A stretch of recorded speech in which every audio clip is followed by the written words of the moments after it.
Bem, boa tarde a todos e a todas e bem-vindos a todos e a todas à primeira sessão do ciclo de webinars para a Justiça Social numa Sociedade Digital, organizado no âmbito pelo SIX Nova, no âmbito da linha de investigação de Direitos, Políticas e Justiça, organizado pela Anabel Dias Félix e por mim, cruzando aqui um conjunto de temas que são transversais ao nosso grupo de pesquisa, e esta iniciativa que se vai prolongar também para novembro, a próxima sessão no dia 23 de novembro e a seguinte no dia 8 de fevereiro já de 2024, nós pretendemos com este conjunto de webinars compreender e discutir mecanismos de reprodução de desigualdades e práticas de discriminação junto de determinados grupos sociais, particularmente analisar o papel das instituições, do Estado e das políticas públicas, especialmente nos campos da justiça, da segurança interna, tanto a nível da prevenção como na reação a determinados problemas sociais, como seja a criminalidade,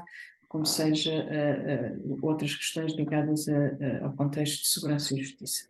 E nesta primeira sessão nós temos como intervenientes a Eli Torres, que é pós-doutoranda aqui no SIX Nova, está a terminar o seu estágio e a quem agradecemos também todo o contributo que tem dado ao longo deste tempo. É socióloga, é doutora em Educação pela Universidade Estadual de Campinas, do Brasil, e exerce também funções na Secretaria Nacional de Políticas Penais, sendo atualmente coordenadora-geral de pesquisa na Secretaria Nacional de Segurança Pública, do Senado, do Ministério da Justiça no Brasil. E que nos vem apresentar o seu trabalho aqui sob o título Institucionalização da Inteligência Penitenciária Nacional e o enfrentamento às organizações criminosas do Brasil, com um especial enfoque, eu posso ir avançando já, sob o primeiro comando capital, área que nos interessa particularmente em Portugal, quando verificamos nos últimos anos também alterações sérias da criminalidade organizada em Portugal e na qual tem sido identificado o papel de elementos e membros do primeiro comando capital. Por isso, uma realidade que importa atender. E como comentadora, eu quero fazer aqui um agradecimento muito particular e especial à Catarina Folhas, que é professora auxiliar com a agregação do Departamento de Antropologia da Escola de Ciências Sociais e Humanas do ISCTE, Instituto Universitário de Lisboa, e é também diretora do Centro em Rede de Investigação em Antropologia, o CRIA, e agradecemos muito a disponibilidade por ter aceitado este nosso convite e para estar aqui nesta função.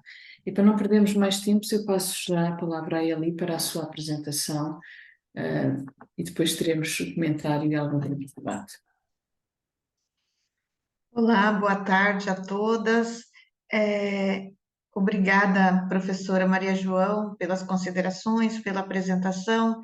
Inicialmente, eu gostaria de agradecer aqui a composição da mesa, a Ana Belli e a professora Catarina, que está aqui na função de debatedora. Inicialmente, eu gostaria de também me apresentar, para além das apresentações já realizadas pela professora Maria João, e para compreender o meu interesse por esse campo de estudo. Sou graduada em Ciências Sociais pela Universidade Federal de Mato Grosso do Sul e com doutorado em Educação pela Universidade Estadual de Campinas, Unicamp, no Brasil. E desde a graduação, eu iniciei as pesquisas sobre prisões. Posteriormente, eu passei a atuar no sistema penitenciário como servidora do sistema penitenciário no Brasil. No Brasil, por conta do Pacto Federativo, a organização que os estados cuidam da segurança pública e o governo federal, o Poder Executivo, ele faz o fomento, né? Acompanha, fiscaliza, mas cabe aos estados a gestão da segurança pública e dos sistemas penitenciários. Eu chamo de sistemas penitenciários, professora Catarina, porque no Brasil há distintos sistemas e distintas formas de gestão do sistema penitenciário. Então, não há unidade, né, na forma de gestão. Então, inicialmente atuei como servidora penitenciária no Estado, posteriormente passei a atuar no Departamento Penitenciário Nacional, no Executivo Federal em Brasília, órgão que se transformou em Secretaria Nacional de Políticas Penais no decorrer, agora na transição do novo governo Lula, e atualmente eu exerço a função de coordenadora geral de pesquisa, para fomento de pesquisa, Anabelle, na área para orientar políticas de segurança pública no Brasil e para ofertar graduação, pós-graduação, lato sensu e estrito sensu para os servidores da segurança pública no Brasil. Então, é nesse contexto que eu passo a atuar como pesquisadora, né, atuando profissionalmente e no campo de pesquisa. E com especial interesse, no decorrer da minha carreira, em políticas penais. Porém, passei a observar, em decorrência das organizações do crime organizado do Brasil e as violações de direitos e a organização do crime organizado, a importância da institucionalização da inteligência penitenciária, que é o tema que desenvolvo aqui o estágio de pós-doutorado na Nova. Pois bem, então, o título dessa minha exposição, a institucionalização da inteligência penitenciária nacional e o enfrentamento às organizações criminosas no Brasil, eu quero organizar, pode ir passando, Anabelle, eu quero organizar a minha fala em alguns momentos. Para isso, para falar sobre esse processo de institucionalização, eu penso inicialmente em falar sobre a expansão do encarceramento e a sua relação com a origem e a consolidação de organizações criminosas no Brasil. Em seguida, para identificar alguns acontecimentos considerados mais emblemáticos, demarcados por motins, rebeliões, homicídios de servidores, em especial de um juiz no Brasil, né? E como que tudo isso todos esses crimes foram atribuídos ao grupo organizado Primeiro Comando da Capital, conhecido como PCC. Então, a ideia inicial é relacionar cronologicamente os caminhos percorridos para o processo de institucionalização dessa inteligência, que vejo que surgiu tardiamente em decorrência da expansão do crime organizado do Brasil. E, por fim, de forma mais aligeirada, demonstrar como se efetivou a Diretoria de Inteligência Penitenciária, a DIPEN, no âmbito do DEPEN, Departamento Penitenciário Nacional, que a partir da nova gestão governo Lula, agora se chama Secretaria Nacional de Políticas Penais, que cabe à Secretaria, pode passar, por favor, cabe à Secretaria o fomento à gestão das políticas penais, também a gestão do sistema penitenciário federal, que vou falar mais adiante o que é o sistema penitenciário federal, que são apenas 5 penitenciárias, num contexto de grande aprisionamento no Brasil, o sistema penitenciário federal faz a custódia hoje de menos de 500 presos. Então, para essa reflexão, nos meus estudos, eu trouxe aqui 2 teóricos que eu chamo de teoria clássica contemporânea, para a gente dialogar sobre acerca da punição. Um deles, o Vacan, né? Eu penso que esses 2 autores, eles se destacam como clássicos contemporâneos para a gente discutir punição. Um deles, o Vacan, e o outro, o Foucault.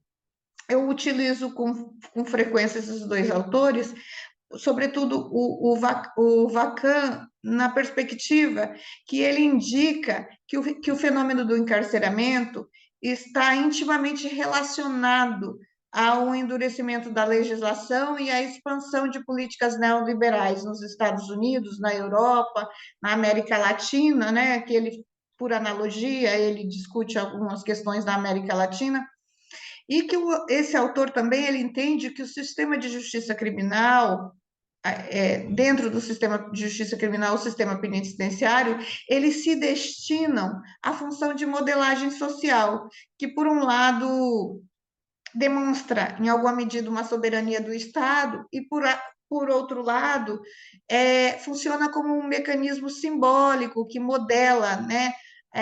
Modela a vida, os atos, e funciona numa perspectiva de seletividade social, sobretudo das camadas populares, né? Que, em um breve recorte, em analogia ao caso do Brasil, a população de pessoas presas no Brasil é formada em mais de 80% dessa população está presa pelos crimes de furto, roubo e tráfico.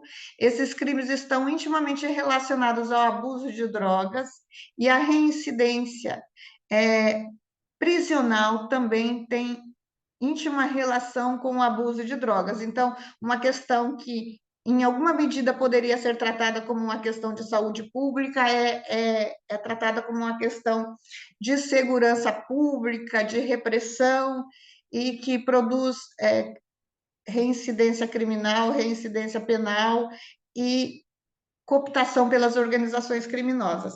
Essa população prisional no Brasil também boa parte é formada por negros, pessoas negras, com baixa escolaridade, e oriundas de camadas populares. Então, encontra diálogo com a perspectiva apresentada pelo Vacan. Pode ir passando, por favor, enquanto eu trouxe aqui um breve recorte do Foucault, né, qual o diálogo que me aproximo das minhas discussões com Foucault, é que o Foucault, a partir de uma perspectiva histórica, né, ele traz a função como a prisão, apresentando uma função social dessa prisão, desse aparato prisional, né, e como que essa prisão ela vai trocando de lugar assim a partir de uma perspectiva histórica, né?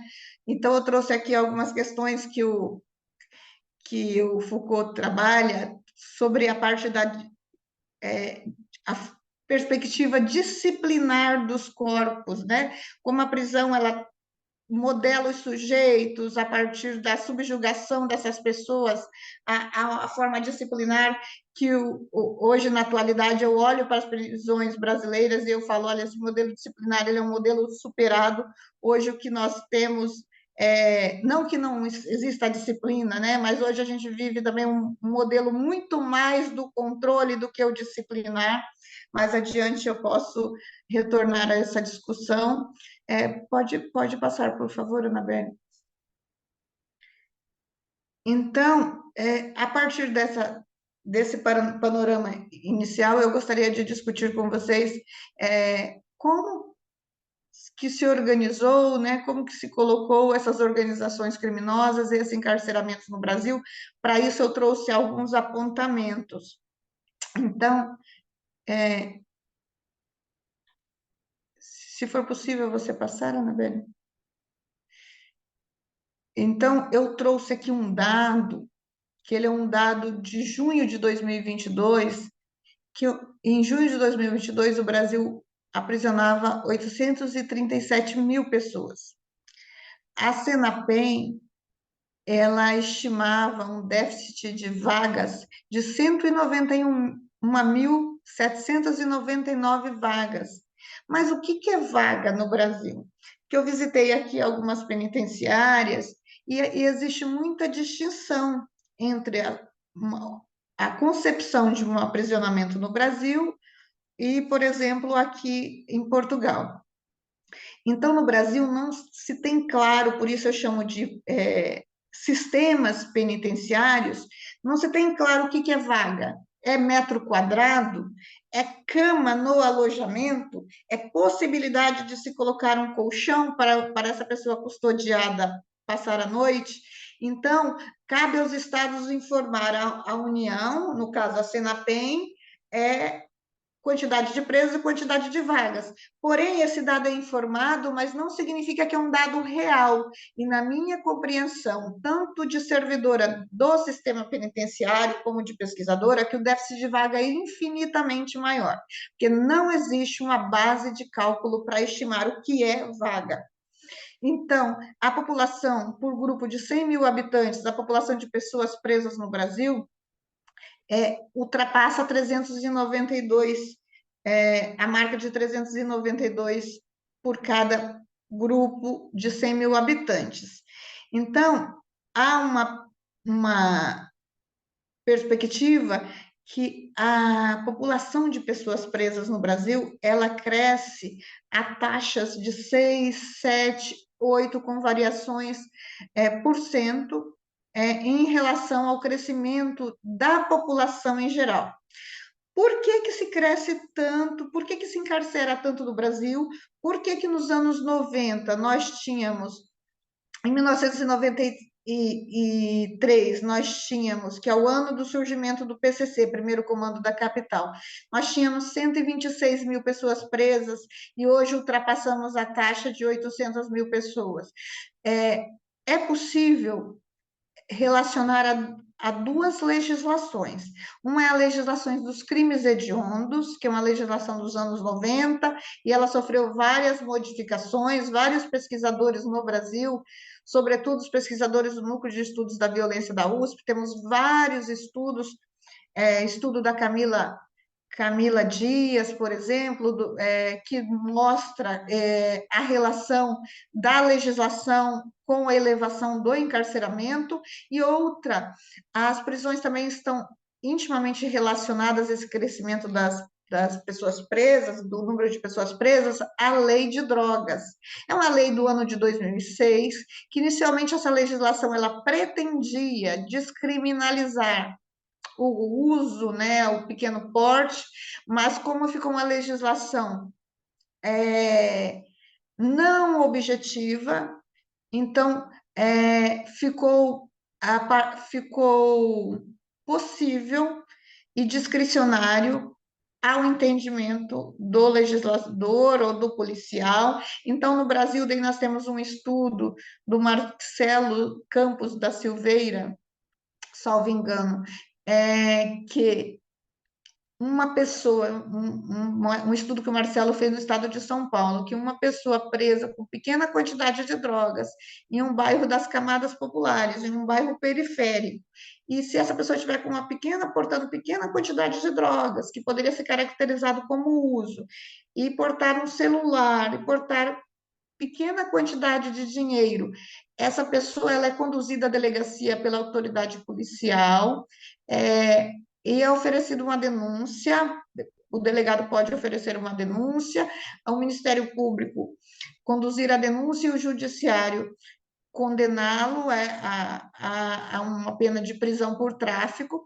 quando uma outra pessoa, portando a mesma quantidade de droga, celular e uma quantidade pequena de dinheiro em um bairro mais elitizado do estado de São Paulo, seria identificado como usuário e não seria preso. Então, isso fez com que grande quantidade da população das periferias fossem conduzidos como traficantes. E assim sucessivamente. Então, essas duas legislações impactaram sobremaneira no número de encarceramento no Brasil.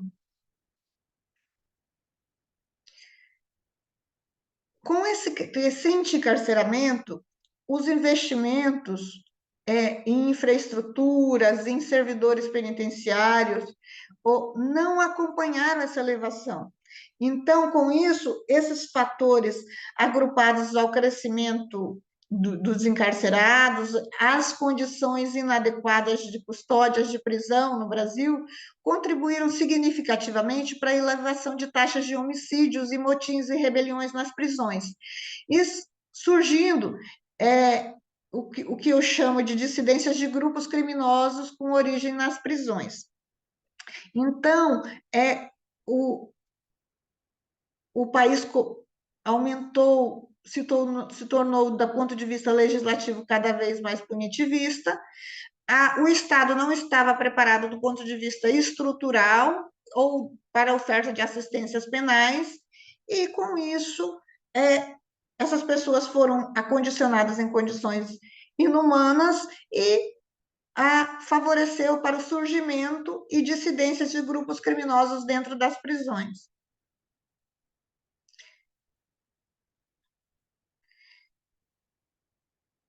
Pensando num ponto de vista cronológico, eu entendo que o Brasil, nós tínhamos uma questão carcerária, né, nos anos 90, quando tínhamos 126 mil pessoas presas, mas não falávamos sobre isso na sociedade em geral. Mas eu trouxe aqui alguns eventos que fez com que essa questão, que eu chamo de questão carcerária, se tornasse um problema carcerário no Brasil, que esse problema carcerário no Brasil começou a ganhar visibilidade internacional. Então, eu trouxe aqui de forma cronológica.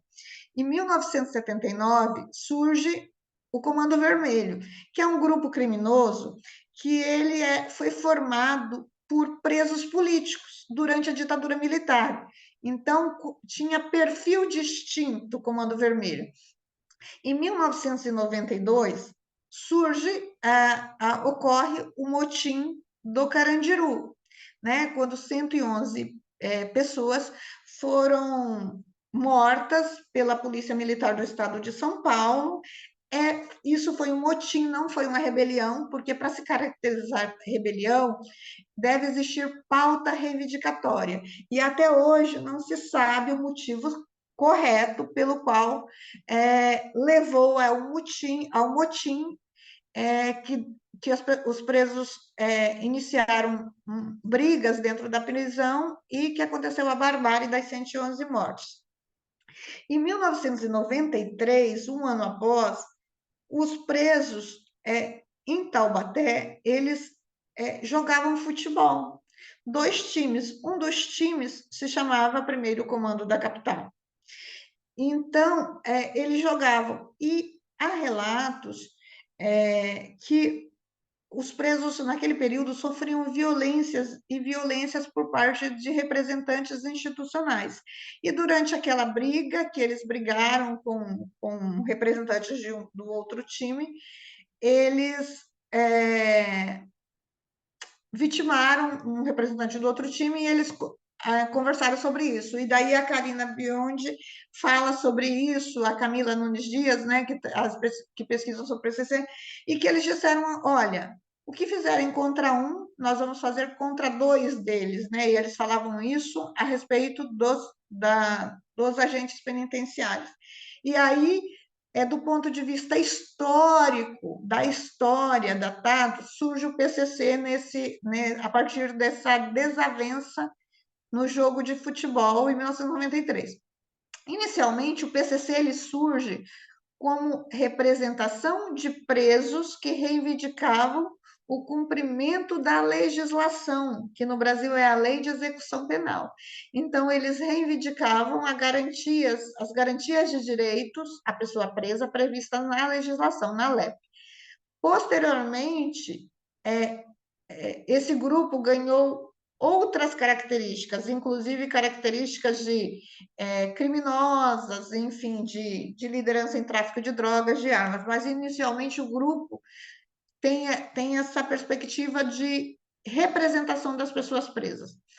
Em 2001, o PCC já bem organizado, à época, as novas tecnologias ainda não estavam efetivas no Brasil, o uso de celular, mas mesmo assim, em 2001, o PCC se rebela e eles conseguem o que chamam, na linguagem das prisões, eles viram 29 penitenciárias no estado de São Paulo, que é o maior estado brasileiro. E então, o que eu chamo de uma questão penitenciária passa a ser o Estado, até então negava a existência do PCC, o Estado começa, nossa, acho que nós temos um problema, mas ainda isso não se tornou público, mas o Estado começa a identificar que estava perdendo a gestão do sistema prisional. Em 2006, já com o advento das novas tecnologias e o uso de celulares, o PCC organizou rebelião em distintos estados da Federação Brasileira e acontece a rebelião, em maio de 2006, acontece a rebelião do Dia das Mães, também conhecida como Dia do Salve, e o primeiro comando da capital consegue ocasionar o caos e que chega a parar a cidade de São Paulo, e as pessoas deixam de ir às ruas em decorrência do caos que tomou conta da cidade, mas isso aconteceu em 5 outros estados. Então, com a consolidação de um problema carcerário no Brasil, posteriormente, esses grupos, eles entram, que existia um pacto, inclusive o Estatuto do PCC, ele estabelece um pacto de convivência entre os distintos grupos organizados a partir das prisões, que é o caso do Comando Vermelho. Mas a partir de 2015, isso começa a ganhar uma reconfiguração, porque é uma luta por território. Quando eu digo território, são por estados brasileiros, e o comando do tráfico, o comando do tráfico de drogas, de armas, e diferentes modalidades de crimes. Então, em 2015, nós temos conflitos no estado de Roraima, Rio Grande do Norte, Amazonas, Ceará, e isso é na região norte e nordeste do Brasil, ou seja, o PCC que estava na região sudeste, estado de São Paulo, centro-oeste, Mato Grosso do Sul, ou sul do Paraná, entra em um conflito em busca de território na região norte e nordeste, que havia uma outra perspectiva, né? Existiam os crimes organizados a partir das prisões, porém não havia hegemonia do PCC. E daí eu trago aqui um marco temporal, que é o ano de 2019, quando foi criada a Diretoria de Inteligência Penitenciária no âmbito do DEPEN, hoje sendo a Secretaria Nacional de Políticas Penais, né? Então, tardiamente, o Estado reconhece que seria necessário se articular nacionalmente para fazer os enfrentamentos. Eu não chamo de combate, porque a perspectiva do Estado não é estabelecer uma guerra, é enfrentar, né, de forma resolutiva os problemas. Então, a partir do ano de 2009, o Ministério da Justiça cria a Diretoria de Inteligência, com especial atenção de enfrentamento às ações das organizações criminosas. E nas minhas pesquisas eu reconheço que a partir do ano de 2006, sobretudo 2006, o Estado brasileiro reconhece que nós temos um problema carcerário no Brasil e que nós, né, Estado brasileiro, precisávamos desenvolver estratégias para enfrentamento desse crime organizado. Isso acontece entre o ano de 2003 e 2006, eu vou falar um pouco mais adiante. Aqui eu só trouxe aqui uma nuvem de palavras para mostrar os grupos organizados nas prisões que têm representantes no sistema penitenciário federal, que é o sistema que é gestado pela Secretaria Nacional de Políticas Penais no Brasil, que cuida das penitenciárias federais e que há critérios rígidos de inclusão, e que hoje nós não temos 500 presos. Então, no ano de 2020, nós tínhamos esses grupos recolhidos nas penitenciárias federais, com grande predominância de representantes e lideranças do primeiro comando da capital.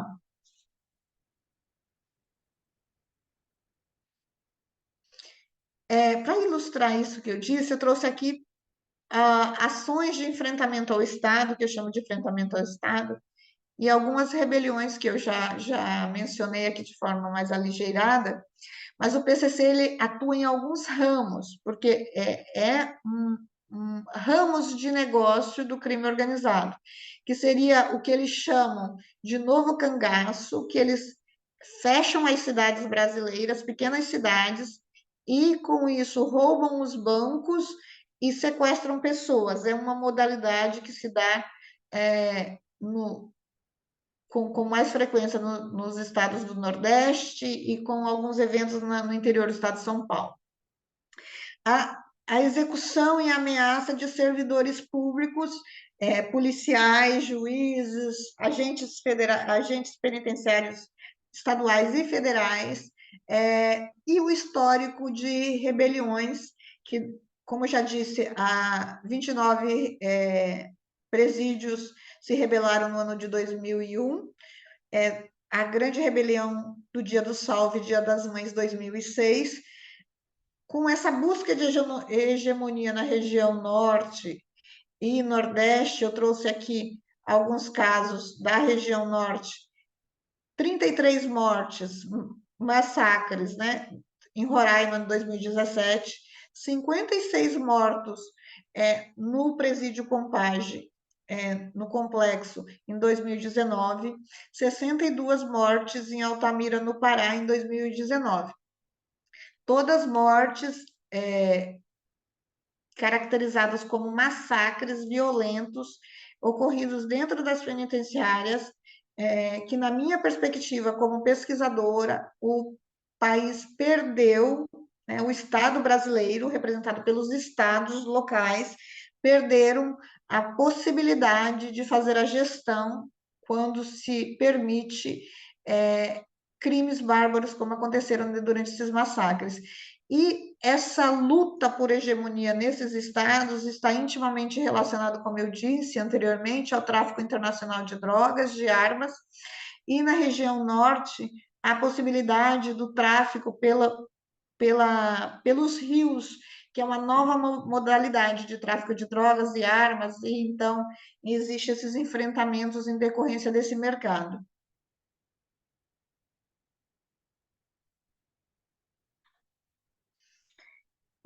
Essas questões aqui eu acabei me antecipando, né, a acontecimentos que estão relacionados ao processo de institucionalização.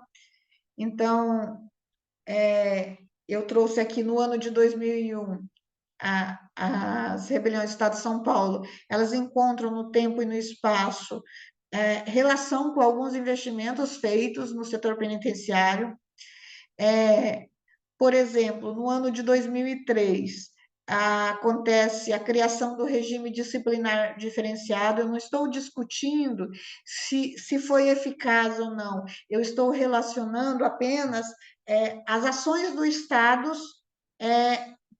em períodos próximos aos eventos orquestrados pelas organizações criminosas. Se cria o sistema disciplinar diferenciado para presos faccionados em 2003, a criação do sistema penitenciário federal, que é o sistema que faz a gestão das 5 penitenciárias federais, tem relação também, porque tem uma criação legislativa a partir do ano de 2003, e o fortalecimento do Departamento Penitenciário Nacional, que em período anterior funcionava em um andar do Ministério da Justiça, ganha sede própria, efetivo próprio e investimentos para tratar das questões penitenciárias relacionadas aos estados. Então, eu faço essa relação no mesmo período.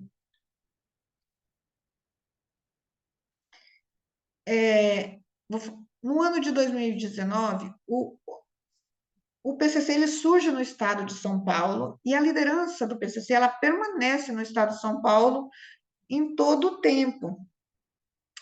Por quê? Porque cabe ao estado de São Paulo solicitar à União, ao governo federal, a transferência dessas lideranças, que o maior nome do PCC é uma pessoa chamada Marcos William Camacho Marcola, mas cabe ao Estado de São Paulo solicitar à União a transferência para a Penitenciária Federal, que a primeira foi inaugurada no ano de 2006.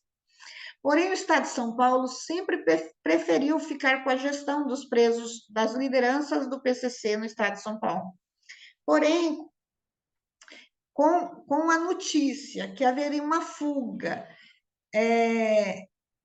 que o PCC havia mobilizado milhares de reais, milhões de reais, na verdade, no ano de 2019, Marcola e outros 21 presos faccionados ao PCC, lideranças, foram transferidas para as penitenciárias federais, o que nós chamamos de cúpula, e eles permanecem no sistema penitenciário federal, né? E como eu mencionei no período anterior, 2/3 dos presos do sistema penitenciário federal que estão nas 5 penitenciárias são faccionados ao PCC.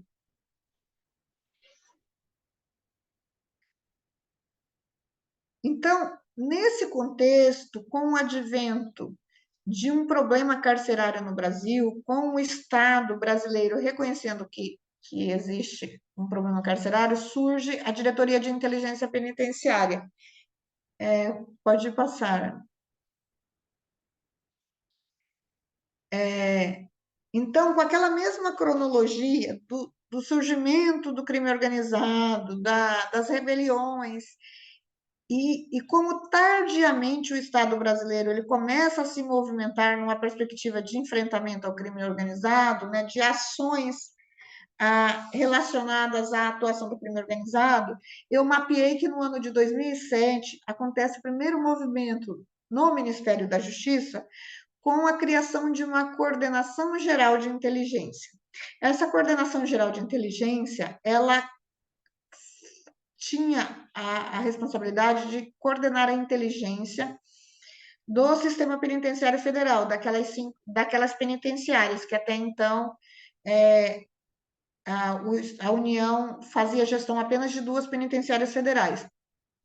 Porém, os estados brasileiros se espelhavam nessa inteligência, porque de forma incipiente já existia, com o advento das rebeliões, os estados foram constituindo inteligências locais. Então, os estados brasileiros se espelhavam na inteligência, que eu chamo de inteligência nacional, do Ministério da Justiça. No ano de 2013, foi instituída a primeira doutrina nacional de inteligência, que é uma doutrina que traz diretrizes para orientar a atividade de inteligência no Brasil.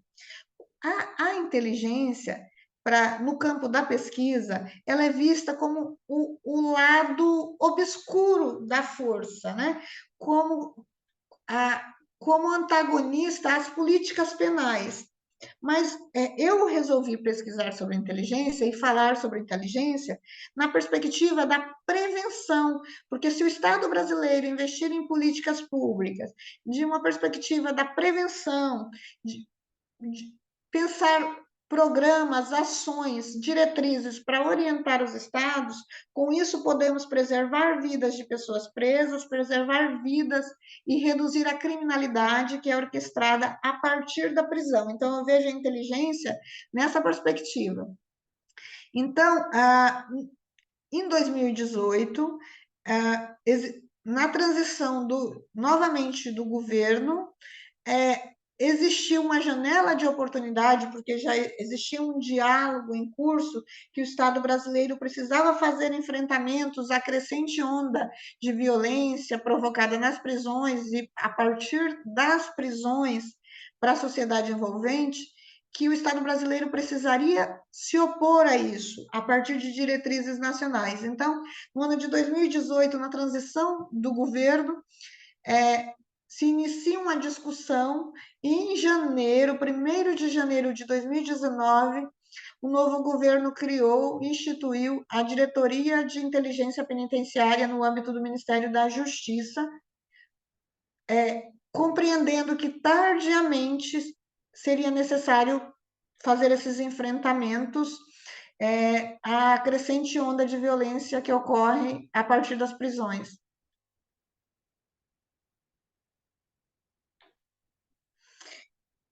Então, já falei um pouco sobre isso. À época, existiu um convencimento do novo governo que seria necessário disseminar essa doutrina penitenciária, que já surge lá no governo Lula, né, no segundo governo Lula, e que de fomentar, instituir, profissionalizar as inteligências estaduais, que é dos estados brasileiros, e para qualificar o conhecimento, as informações oriundas das prisões. Quais são essas informações? Dentro das prisões brasileiras, a facilidade de ingresso de celulares, cartas, todas as formas de correspondências lícitas e de forma ilícita. Então, a partir dessa produção que acontece no interior das prisões, a determinação de crimes, a determinação de assalto a banco, a determinação de sequestros, a determinações, por exemplo, de rebeliões. Então, em todo o período anterior, a União não tinha uma diretoria para tratar esse dado. Então, esse dado, que é um dado do sistema penitenciário, ele era transferido para a Polícia Federal, né, uma atividade policial. E com o advento dessa diretoria e das regionais de inteligência nos estados, esse dado passou a ser tratado dentro da segurança pública, mas numa perspectiva do sistema penitenciário, para orientar, para prevenir crimes. Então, isso o novo governo recebeu essa orientação que nós poderíamos qualificar mais esse dado produzido a partir das prisões. E uma outra justificativa foi o enfrentamento às organizações criminosas, né?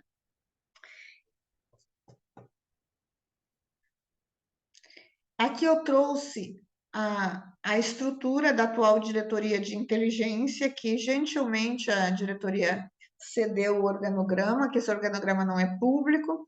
Então, hoje, essa diretoria de inteligência ela tá centralizada em uma coordenação geral de doutrina penitenciária, que a coordenação geral de doutrina penitenciária ela é muito interessante porque ela trabalha com pesquisas, com produções, com diálogos com as instituições de ensino e pesquisa para produzir conhecimento sobre inteligência e as demais coordenações que estão mais relacionadas às novas tecnologias, ou à contra-inteligência, ou ao enfrentamento às atividades do crime organizado, mais propriamente, né, de prevenção.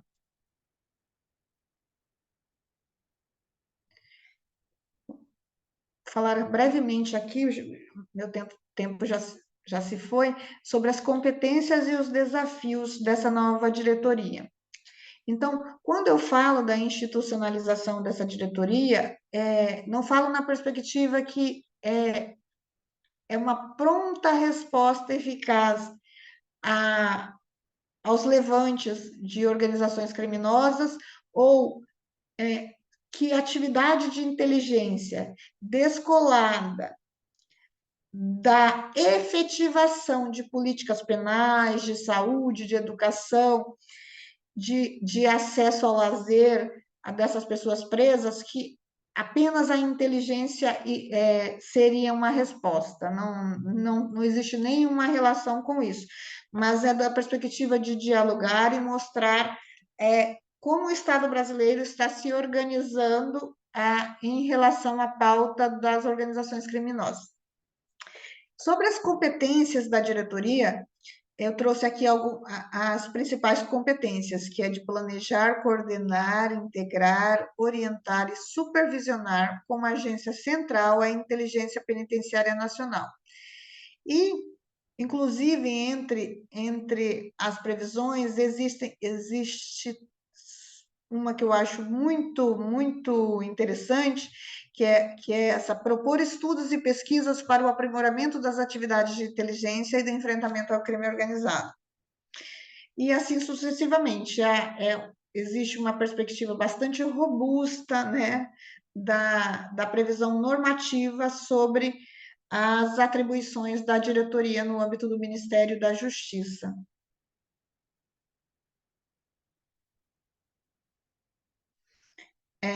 Aqui tem as divisões, eu trouxe brevemente para mostrar como que está a divisão e a integração da inteligência no Brasil.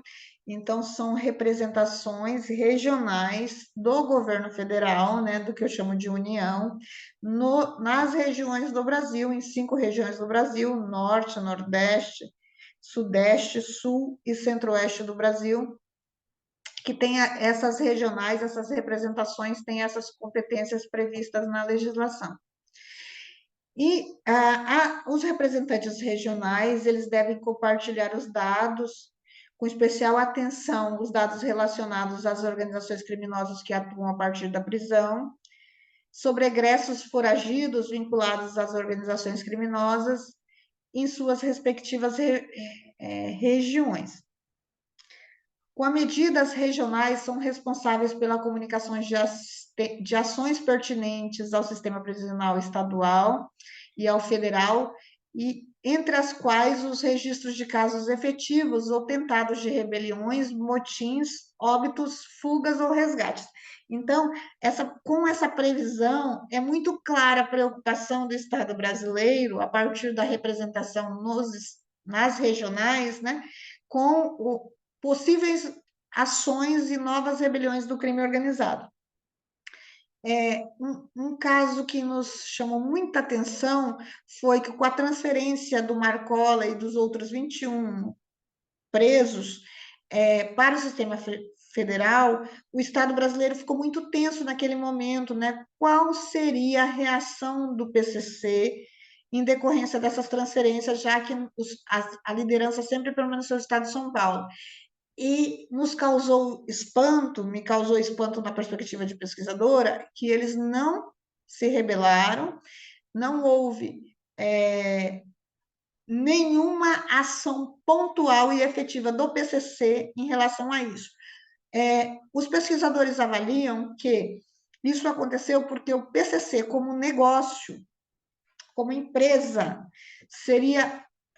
avaliou o risco, o que eles poderiam perder economicamente, né? Então, com essa transferência que aconteceu em 2019, não aconteceu nenhuma outra rebelião vinculada. O que aconteceu foi a tentativa de homicídio de muitos servidores do Ministério da Justiça, de diretores da penitenciária e tentativa de fuga dessa liderança, sobretudo do Marcola. Voltando aqui à diretoria de inteligência, a diretoria se estrutura em alguns eixos, que prevê um eixo de estruturação, que é um fortalecimento em atuação em rede com os estados, sobretudo voltado para as novas tecnologias, de aprimoramento do uso de novas tecnologias para esse enfrentamento, o eixo de capacitação dos servidores penitenciários, tanto da União, do Estado, da União do Governo Federal, quanto dos estados brasileiros, por meio de parcerias com a Academia Nacional da Polícia Federal, a Polícia Rodoviária Federal ou as escolas penais nos estados.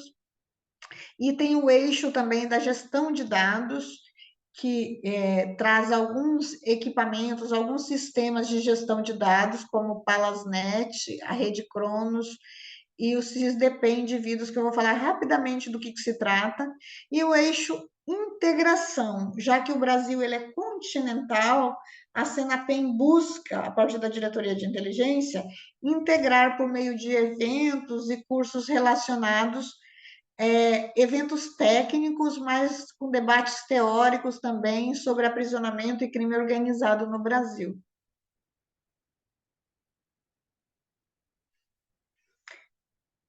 Então, o Palasnet, ele é um sistema colaborativo oficial de dados, de conhecimento de dados, é um sistema restrito, claro, né, com gestão a partir da Senapem, e que tem o objetivo de centralizar as informações originárias de sistemas de diferentes organizações, integrar diferentes instituições por meio do compartilhamento de dados, ou seja, todos os estados numa mesma central, permite a troca de conhecimentos de maneira rápida e segura, porque é um sistema fechado e gerar dados fidedignos e permanentes sobre a melhoria na qualidade da informação, subsidiar processos decisórios e de gestão e de conhecimento. Por exemplo, a partir desses dados, o governo do Brasil pode decidir iniciar uma operação de repressão a tráfico ou quaisquer outros crimes identificados a partir do rastreamento e das informações e da consolidação de dados que são operados em 3 sistemas, sobretudo em 3 sistemas do Ministério da Justiça. O sistema Cronos, ele também integra uma matriz, né, de dados bastante importante nessa gestão do conhecimento, que tem a função de armazenamento, compartilhamento e difusão de documentos de inteligência. Então, a partir desse sistema, há troca entre as distintas agências de inteligência do Brasil nesse sistema de informação para subsidiar a decisão do gestor, no caso da diretoria de inteligência, do ministro da Justiça, sobre quaisquer eventos ou atos preparatórios ou até mesmo operações para se antecipar a crimes organizados nos estados.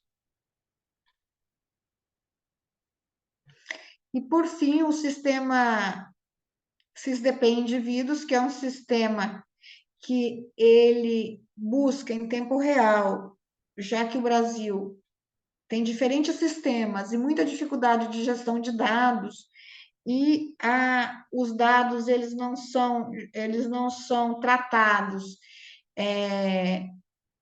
em tempo real, então o SISDP Indivíduos ele vem para tentar corrigir isso e reduzir esse tempo de atraso de informação em menos de 24 horas, né, é o grande desafio, e o dado é que em qualquer local, a finalidade é que qualquer local do sistema de justiça, o judiciário, por exemplo, possa identificar rapidamente no Brasil, que é um país continental, onde está localizado determinado preso, até mesmo a penitenciário, o alojamento e assim sucessivamente. Então, assim, entendo que são os eixos prioritários e, do ponto de vista da gestão do conhecimento, é onde temos mais avançado nos últimos tempos. E, por fim, eu trouxe uma questão, né, assim, uma síntese de como consigo compreender os últimos anos, os conflitos penitenciários, o problema carcerário e a institucionalização de uma inteligência.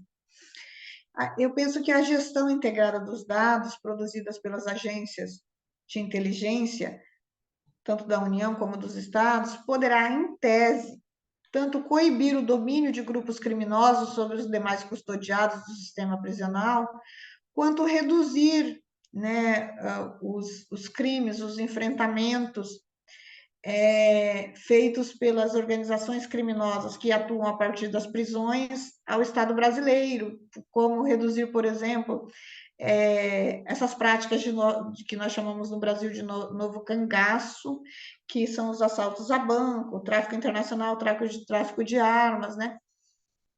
E vários outros crimes arranjados a partir da prisão, né? Do ponto de vista da gestão estratégica, já que eu trabalho na gestão, atualmente eu não trabalho na Secretaria Nacional de Políticas Penais, trabalho na Secretaria Nacional de Segurança Pública, que é uma outra secretaria, mas do ponto de vista da gestão estratégica, também uma diretoria de inteligência poderá orientar a formulação de políticas, como eu disse, para a prevenção do crime. Porém, a partir dessa compreensão que esses arranjos são necessários, o desafio está posto, porque as prisões no Brasil persistem sob o domínio das organizações criminosas.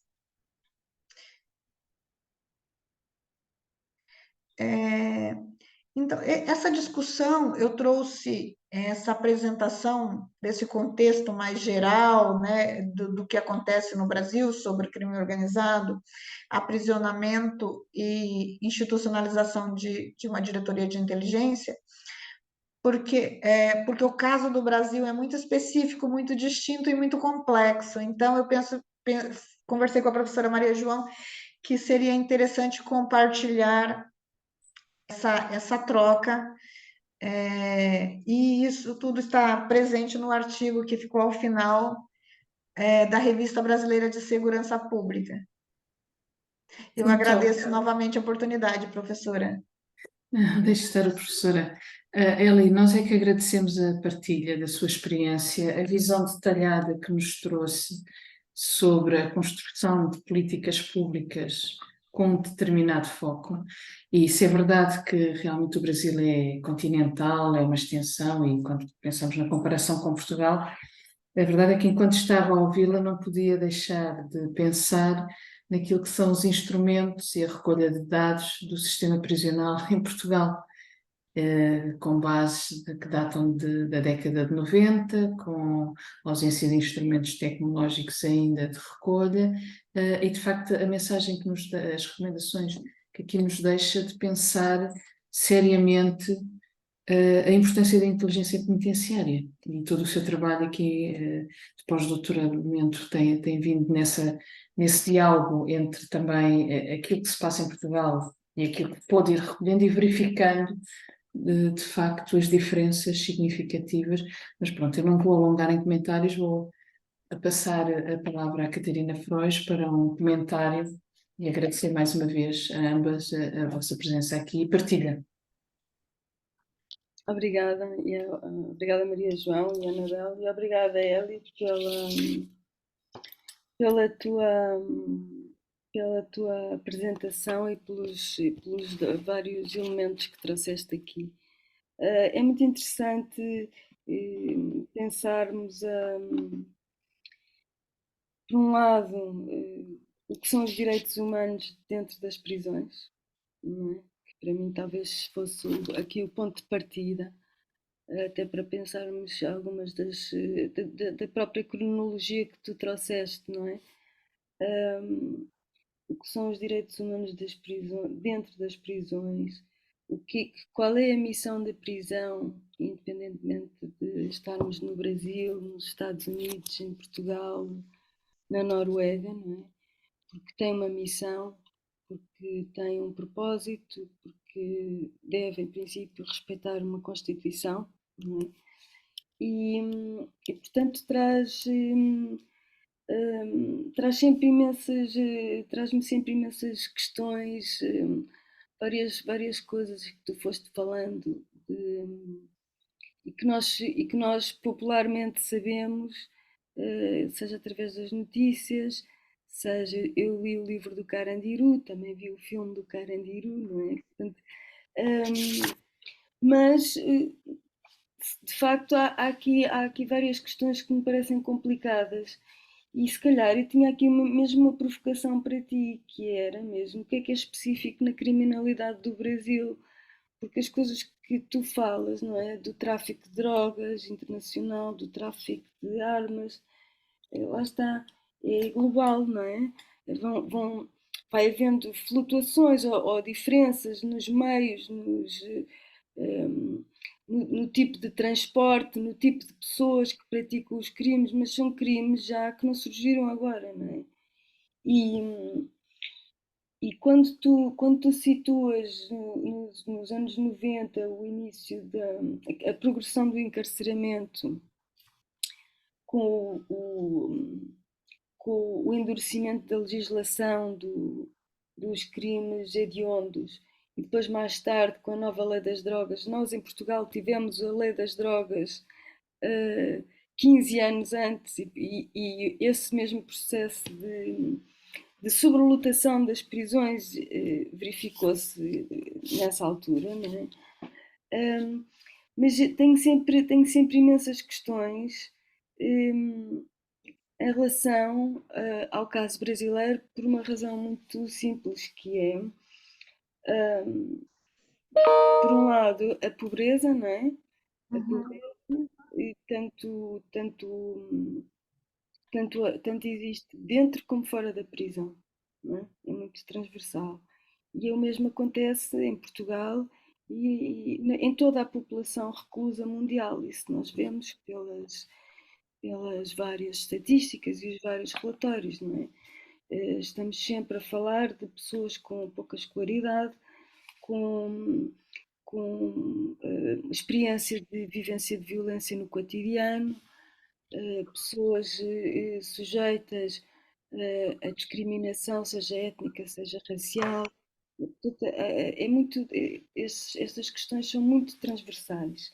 uhum, Portanto, parece-me que é o Brasil o primeiro país a ter, a ter as suas prisões geridas por, por grupos criminosos. Quando o PCC surge, eh, ou melhor, quando se dá o motim do Carandiru, parece que é justamente uma revolta precisamente contra as falhas do sistema prisional, não é? Uhum. E quando nós pensamos que as falhas do sistema prisional é a falha do Estado, não é? É a falha da sociedade. Porque aquilo que talvez às vezes seja mais curioso é porque é que não há motins fora da prisão. Porque as pessoas que estão dentro da prisão a viver em circunstâncias adversas também estão cá fora, não é? E daí esta tão grande interligação entre os grupos criminosos dentro e fora da prisão. Não é? Hum, agora, esse o que eu estava a ouvir-te e estava a ver os dados e também li com atenção o artigo e, hum, e esta e esta nova proposta da institucionalização da inteligência penitenciária nacional. E fiquei com vontade de saber um bocadinho mais sobre o outro lado, que é qual é a reforma que se faz dentro das prisões, porque a situação de sobrelotação, de degradação das infraestruturas, dos recursos humanos e materiais, a falta de acesso à saúde, à educação, do alojamento, portanto, isso mantém-se, não é? Porque a criminalidade não reduziu, não foram construídos novos edifícios que suportassem ou que fizessem com que alguns pudessem ser deitados abaixo e eliminados de vez. E nós aqui em Lisboa temos exatamente o mesmo problema no centro da cidade. O estabelecimento Uhum. criminal de Lisboa está para fechar há 20 anos, pelo menos, não é? E, no entanto, continuam a ter entre 900 e 1200 presos no edifício construído no final do século XIX, não é? Portanto, com todos os problemas que daí advêm. E por isso eu gostava de te ouvir, desculpa, sei que já falaste uma hora, mas estas eram são comentários e perguntas que eu tinha, e se tu quiseres falar um bocadinho, acho que era bom. Obrigada. Obrigada, Catarina, pelos comentários, pelas questões. E nós vamos terminar às 16, mas ali passo-lhe a palavra Certo. para. Então, professora, Catarina, o hábito da professora. Então, Catarina, justamente por isso, em alguns momentos, eu digo: olha, eu estou dialogando sobre a necessidade da inteligência, mas em nenhum momento eu estou refutando que a inteligência por si só fará um enfrentamento à violência que transborda das prisões. Porque as condições das prisões brasileiras, apesar do reconhecimento que há um problema carcerário no Brasil e que precisamos enfrentá-lo, vejo que os investimentos em políticas penais, eles que são as assistências à pessoa privada de liberdade, por exemplo, a oferta de saúde, educação, porque nossas pessoas presas, elas são de baixa escolaridade, são oriundas das periferias e não tiveram acesso ou não estavam de fato integradas socialmente.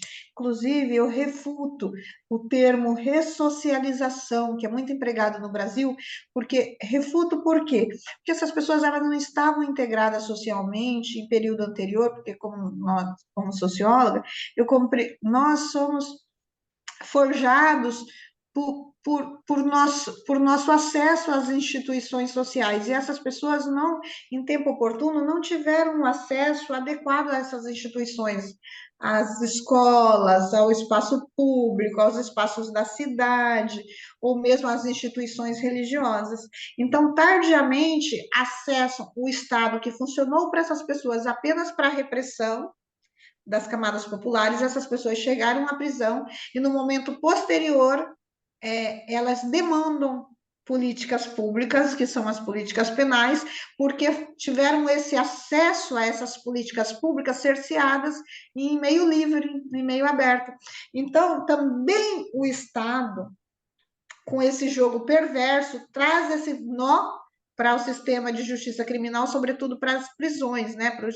Para quem pensa políticas penais, mas essas políticas não são efetivas e não são efetivadas no sistema penitenciário brasileiro. As assistências, sobretudo assistência material, porque na assistência material entra inicialmente o crime organizado, porque a pessoa é levada à prisão, ela vem de uma região periférica, às vezes ela não recebe a assistência dos seus familiares, até mesmo por falta de recurso econômico. E daí chega o crime organizado e oferece alimentação, oferece meios de subsistência na prisão, e aí tem a primeira aderência. Outra aderência que leva essas pessoas a ser subjugadas à organização criminosa é o Estado permite que estabelecimento prisional seja liderado, comandado pelo crime organizado. Qualquer um aqui, se chegar à prisão e a prisão for organizada por lideranças criminosas, nós faríamos oposição ou nós iríamos sobreviver? Então, o afastamento do Estado da sua finalidade social favorece para que essas pessoas fiquem subjugadas ao crime organizado. Então, há uma estimativa que um pouco mais de 30 mil pessoas faccionadas ao PCC, ao Primeiro Comando da Capital, que são muitas organizações criminosas. Então, de um universo aí de mais de 700 mil pessoas presas e meio fechado, o percentual é um percentual ainda restrito, mas muito potente para a finalidade de promover repressão a outras pessoas presas ou para atividades criminosas, né? Então, mas quando o PCC surge, ele surge justamente para dar visibilidade às causas da pessoa privada de liberdade que não tinha acesso às políticas públicas.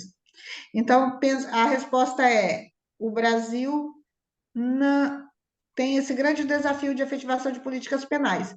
O que me preocupa, e mesmo trabalhando em um órgão que faz a gestão da política nacional, é a forma que o órgão do Executivo Federal, do Ministério da Justiça, enxerga o seu papel.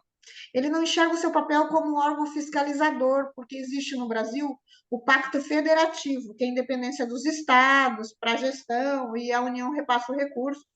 Mas, quando pensamos que nós, como órgão do governo federal, respondemos às cortes por violação de direitos de forma concorrencial com os estados, nos cabe fiscalizar. Então, eu penso que o Executivo Federal precisa se empoderar desse seu papel para trabalhar de forma mais alinhada e fiscalizar os estados sobre a efetividade das políticas penais.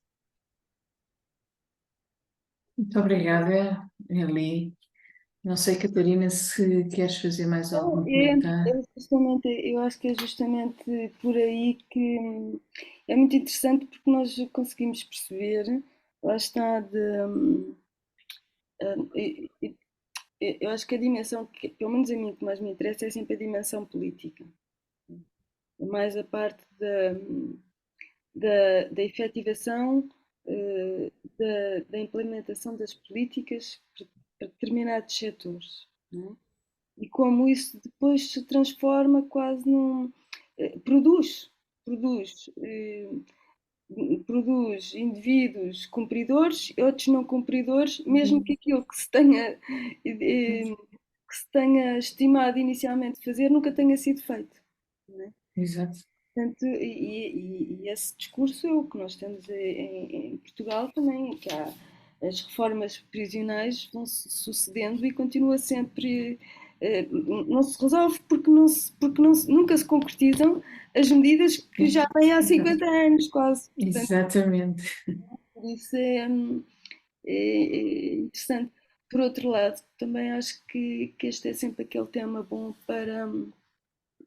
Que deve ser pensado e deve ser falado com alguma prudência, mas falado no sentido em que a maior parte das pessoas, e esta é a percepção que eu tenho enquanto académica, que não tem interesse absolutamente nenhum nas prisões, nem nos presos, nem em coisas. Portanto, portanto, se nem a nível intelectual isso é um exercício interessante, o que fará da pessoa comum que tem as suas dificuldades, que tem carências, que lá está, que espera à porta do hospital não sei quantas horas, que os filhos não têm professores na escola.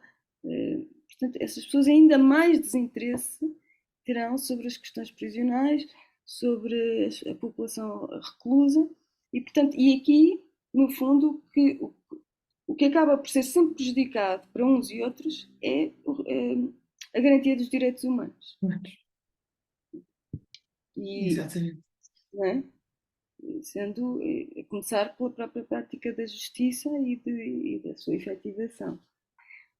Pois que é o básico, o acesso à Sim, justiça enquanto direito humano acessível para todos e num plano de igualdade e de sim. equidade. E realmente nós, quando confrontamos isso, verificamos a ausência de debate público nestas matérias, seja a população reclusa adulta, seja, por exemplo, nem com o aumento da criminalidade e da delinquência juvenil violenta nos últimos anos, nós verificamos por parte da opinião pública um interesse em debater estes temas.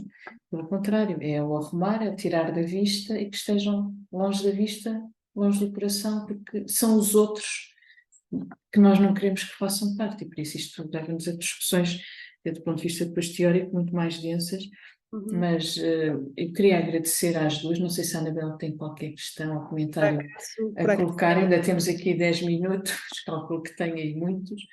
não, é só uma pergunta, porque realmente estava a ouvir, é muito interessante e pronto, aprendi muita coisa que eu não sabia sobre o sistema prisional no Brasil, mas há uma coisa que eu fiquei a pensar e a pensar, e é sempre, para mim é sempre uma questão de definição também, mas é crime organizado.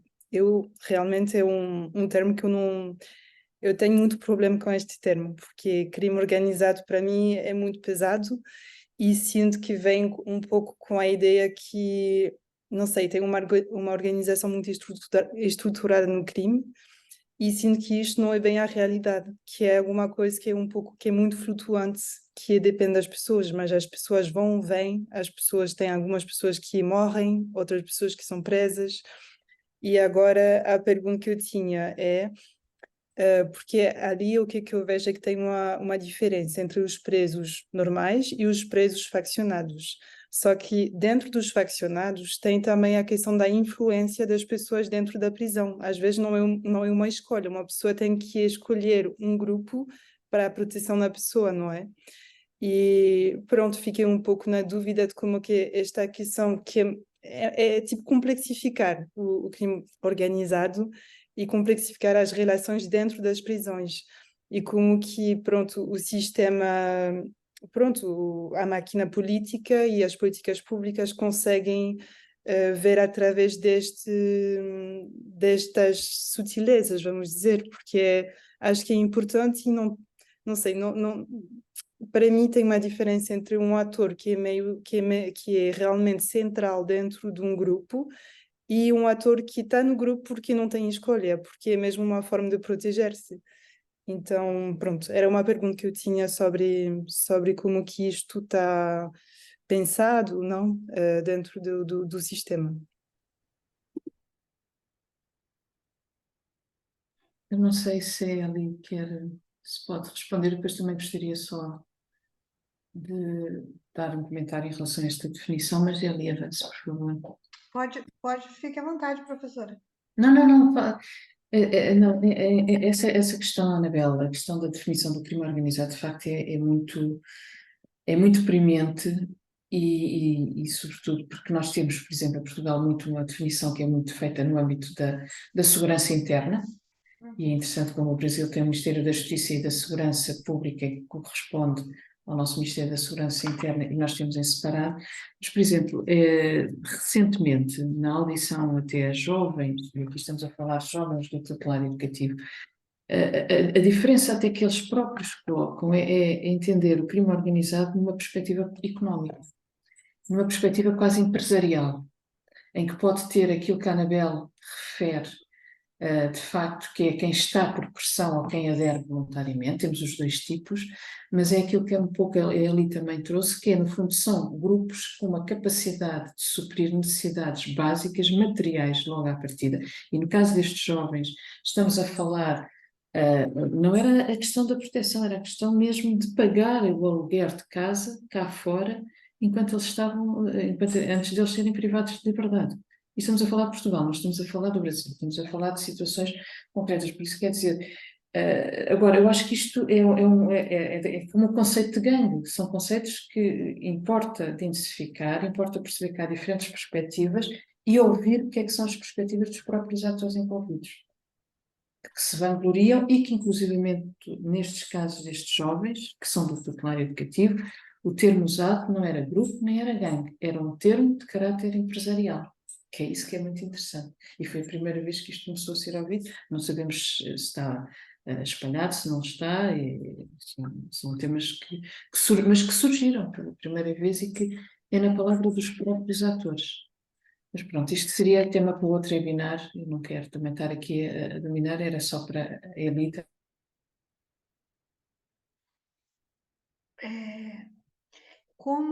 Como classificar se a pessoa é uma liderança ou se a pessoa